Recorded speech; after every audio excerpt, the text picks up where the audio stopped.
म्हणजे हे सगळं काउन्सिलिंग केलं, सगळं केलं तरी सुद्धा घटस्फोट होताना दिसत आहेत.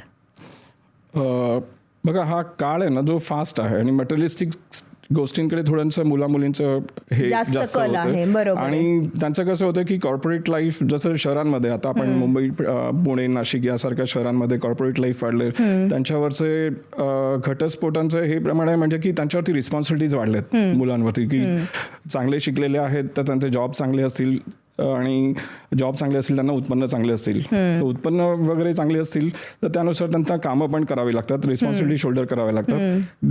घरातून आपण 9 वाजता ऑफिसला टच होतो परंतु ते रात्री केव्हा घरी येऊ ते माहीत नसतं. त्यामुळे एकमेकांमध्ये अनबन होते, थोडेसे खटके उडतात. बरोबर. आणि काही वेळेस शॉर्ट टेम्पर्ड आपण असल्यामुळे ते घटस्फोटापर्यंत जातं. परंतु त्या ठिकाणी जर एकमेकांनी अंडरस्टँड करून घेतलं की बाबा ह्या रिस्पॉन्सिबिलिटीज आहेत त्या आपल्याला आपल्या देश प्रगती पथावर आहे, त्यामुळे आपल्याकडे जास्त इन्कम येते आणि आपल्याकडे काम मिळतं. 20-25 वर्षापूर्वी कोणाकडे कामच नव्हतं, पण त्या रिस्पॉन्सिबिलिटी आपल्याला मिळतात भारतामध्ये राहून.